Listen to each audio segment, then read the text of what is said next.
Hello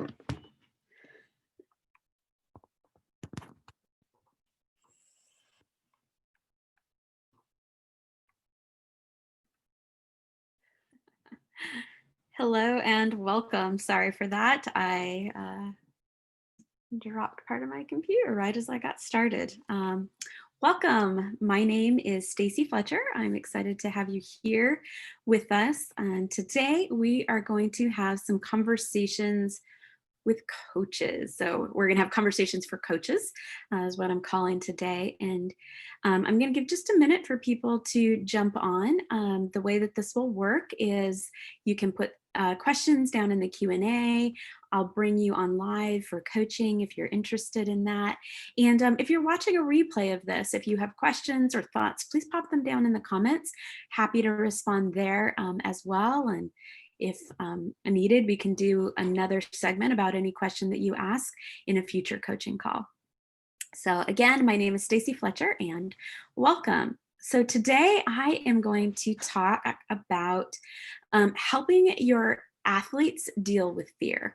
So if you are a coach, right now, a lot of your athletes are in a state of low-grade anxiety because a lot of people are in a state of low-grade anxiety. A lot of your athletes, especially if they are children or still home with their parents, they're dealing with the anxiety that their parents are feeling and just the anxiety of the people around them. And so while dealing with fear is always a big issue in sports, right now it's even more so. And so I just want to talk a little bit about it and give you some tips and some tools for helping your athletes deal with anxiety and deal with fear.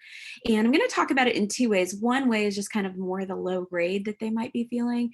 And then two would be, when you're actually facing a new skill or something like that, helping them deal with the fear there as well. So the first thing to say is that in general, we've got two different parts of our brain. We've got the primary part of our brain and we've got the human part of our brain. They call them lots of different things, the prefrontal cortex and the animal brain or the ancient brain. I'm going to refer to them as primary brain and human brain. And the primary part of our brain is responsible for keeping us safe, for seeking pleasure, and for helping make things as efficient as possible. So, when you drive down the road and you don't even remember getting there, that was your primary brain taking over control, or, so many other things that you have put to your unconscious. And that primary brain, whenever it thinks you're in danger, is just starts flashing out at you. You've heard of flight, fight, or freeze. And those responses are responses that your primary brain is putting you into when it believes that you're in danger. The problem is that our primary brain is actually not very good at analyzing our danger. It responds in a very similar way to anything that is new, anything that is different, as it is to anything that is actually life-threatening. So if you were in the jungle being chased by a wild animal, your primary brain would respond, and it responds the same way to many threats it feels that you're in today's world that are very rarely applicable. So the way that you would respond if you were, in a life-threatening situation, your primary brain doesn't know the difference. And so when your athlete is feeling fear, their primary brain has taken over. And it is flashing sirens at them, telling them that the situation that they're in is very dangerous.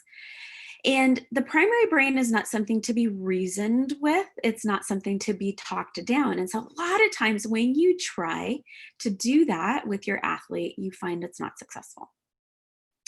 But you'll realize when you tune into this in yourself, when you're in the same situation, it doesn't work on you either, right? It's just how our brains work. Our brains are fully they're working exactly as they're supposed to when they're protecting us from what our primary brain perceives as danger. And so that's just what it's doing. And so when your athlete is afraid of something, The first thing is just to kind of help get the human brain to take over a little bit again. So some things that can be really helpful is just having them tune in to something that's their senses. Like, hey, tell me something that you can taste, something you can smell, something you can hear, something you can see, something you can feel. Or just like wiggle your fingers and toes. And for some reason that kind of helps your primary brain like chill out a little bit. And just kind of getting that primary brain to chill a little bit is your first step. The next step is to help them understand what's going on. So when you tell them like, hey, your brain's just working exactly like it's supposed to. A lot of our followers on in this are gymnasts, and so when you are running as fast as you can down the vault runway towards a stationary object, your primary brain is actually being quite reasonable to tell you that you're in danger. It's just going to do that. It's just doing its job. It's totally not a problem. And so the first step is just to help them understand what's going on. The second step is to help them open up to it and let it be okay. It's totally fine that your brain is telling you this is scary. You can let that be okay. Allow that feeling to be there. It's not a problem that it's telling you that it's scary. You don't have to resist it. You don't have to react to it. You don't have to push it away or numb it. You can just allow that feeling to be there. And we've done lots of other teachings on how to allow a feeling. So I'm not going to go that deep into it right now, but the idea is, instead of like a beach, if you were in water and you had a beach ball, instead of trying to push it away and push it away and push it away, then when you finally let go, it, pops up and is so much more intense. You just let the beach ball float in front of you. Maybe you don't want the beach ball to be there, but it's just not a big deal. It's okay for the beach ball to be there. And that's the same thing with your fear. It's okay for the fear to be there. You can allow it to be there. You can open up to it. The next part is to process it. And so again, there's lots of videos on processing emotion, but first you're going to, recognize that your brain is working perfectly normal. You're going to allow it to be there, and then you're going to process the emotion. Sometimes naming how it feels in your body, like it feels a little tight in my neck, or my stomach has a little pit in it, or the back of my head is tingly. Whatever the feeling is, naming the feeling, allowing it and opening it up to be there. You can also like name it by, it's what color is it? What shape is it? Is it hard or is it soft? Those kinds of words.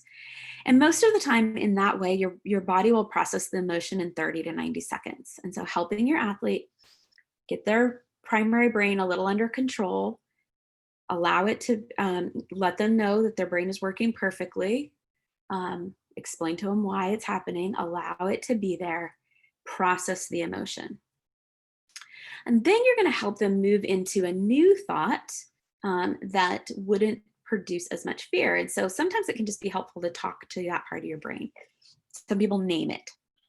So, if you name that part of your brain, Freddie, I totally hear you. I know you're just trying to keep me safe. And that's okay. Thank you for trying to keep me safe.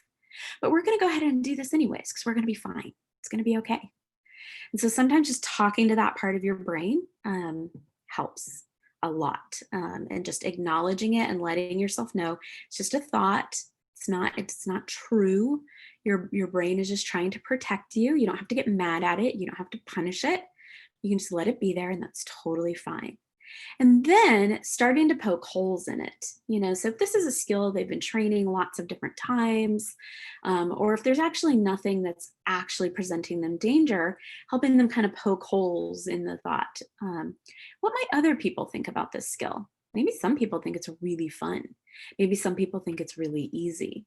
Maybe some people think that it's not a big deal at all. Or maybe some people think it's really scary, but they're really excited to be able to accomplish it anyways.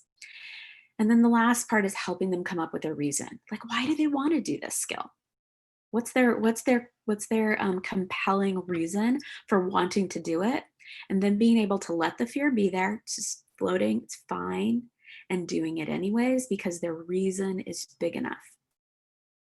Here's the problem. The way that we've usually done this is by giving them a reason that they're more scared of than the skill itself.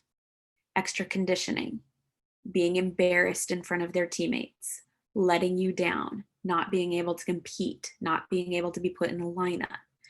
And when we use that fear, it often will motivate them where that brain is more afraid of those things than it is of the skill that you're doing it.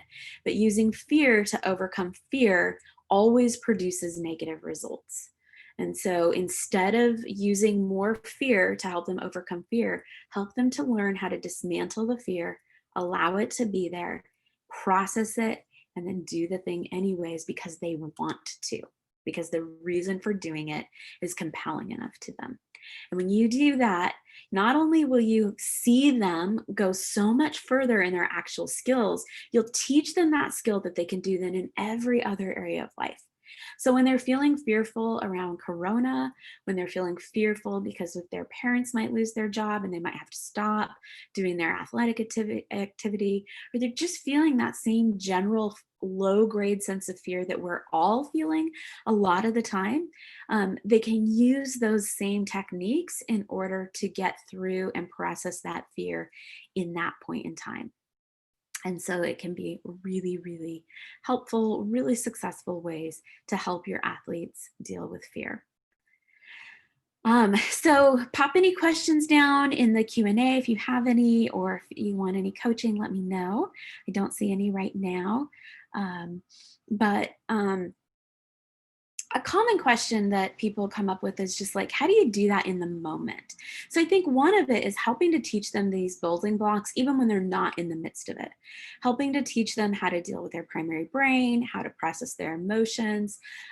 This is what we do. We have a curriculum that we use. So every single week you're building on learning these skills. And so some of it, they will have learned those skills. So then you can just help them recall the skills in the moment. Like, hey, remember, this is just your primary brain. Oh, okay, yeah, and they'll be able to do it themselves because they've learned how to do it. It's the same as any foundational building blocks that you would use in their sport. When you've taught them how to do it outside of the moment, then they'll be able to apply it in the moment. So that's a big one, is to spend the time on this on a regular basis in a way that then will allow the rest of your workout to go much more quickly. The other part is just to realize that even though it feels like it's taking extra time, it's going to be faster. You're actually going to get there faster than anything else you try to do to motivate them in the long run. And so it's worth putting the time into. Same way as, doing basics for skills. Like, it's never fun to do drills, but doing those drills is going to be worth the time in the long run. And so the same thing here, teaching them how to do it. After a while, they'll be able to do this without your guidance, without your help. Sometimes you still need somebody outside of your own brain to help you realize what's happening. But for the most part, it's, it becomes just a very normal part of how they function. And at the end, then you're going to have happy, healthy athletes who know how to win. And that's what we're all about here. All right. Have a great day.